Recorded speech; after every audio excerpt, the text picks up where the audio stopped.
Nabi yang diturunkan Allah Subhanahu wa Ta'ala, terdapat salah satu nabi yang kisahnya cukup menarik.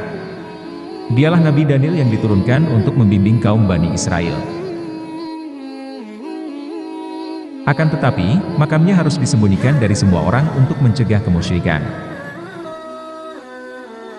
Dikisahkan, Nabi Daniel gugur dalam perjuangan jihadnya melawan bangsa Tartar di daerah Hormuzan. Akan tetapi, jasad Nabi Daniel baru ditemukan 300 tahun kemudian oleh sahabat Abu Musa al-Asy'ari di Baitul Mal, Hormuzan. Uniknya, meski Nabi Daniel telah meninggal selama ratusan tahun, jasadnya sama sekali tidak rusak dan tidak membusuk sedikitpun sehingga dapat langsung diidentifikasi. Abu Musa al-Asy'ari yang ketika menemukan jasad tersebut langsung mengirim sebuah surat kepada sahabat Umar bin Khattab yang waktu itu menjadi khalifah. Mendapat kabar penemuan jasad dari sahabat Abu Musa al-Asy'ari, Umar bin Khattab lantas membalasnya dan memerintahkan agar jasad itu disembunyikan dari orang-orang.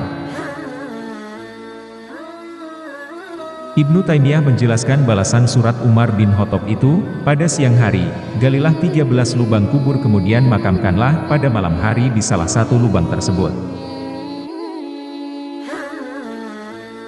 Sembunyikan kuburannya agar tidak menimbulkan fitnah, atau supaya tidak disembah dan dikeramatkan oleh manusia. Kisah ini juga diriwayatkan oleh Ibu Abi Syaibah dari sahabat Anas, tatkala Abu Musa al-Asy'ari menaklukkan Tustur, mereka menemukan jasad seseorang yang hidungnya panjang.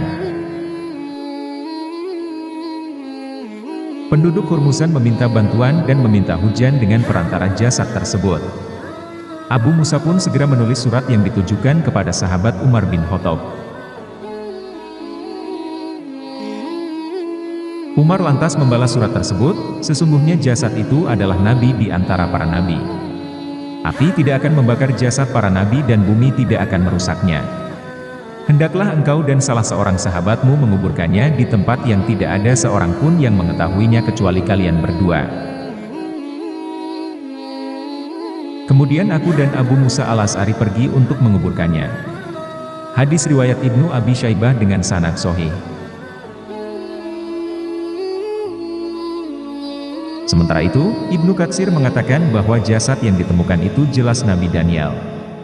Hal itu dibuktikan dari waktu kematian dan kabar mengenai kapan masa hidupnya.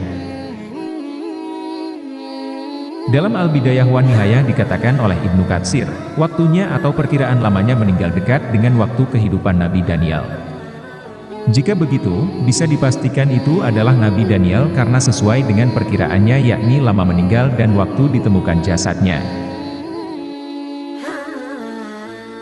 Sedangkan dalam riwayat lain, Al-Baihaqi berkata, dari Khalid bin Dinar dari Abu Aliyah, aku berkata kepada Abu Aliyah, apa yang kalian lakukan pada jasad Nabi tersebut? Abu Aliyah menjawab, kami menggali kubur di sungai yang airnya dibendung dahulu sebanyak 13 lubang kubur yang terpisah-pisah. Ketika malam hari, kami menguburkannya dan kami ratakan semua kubur tersebut agar orang-orang tidak mengetahui dan tidak menggalinya kembali.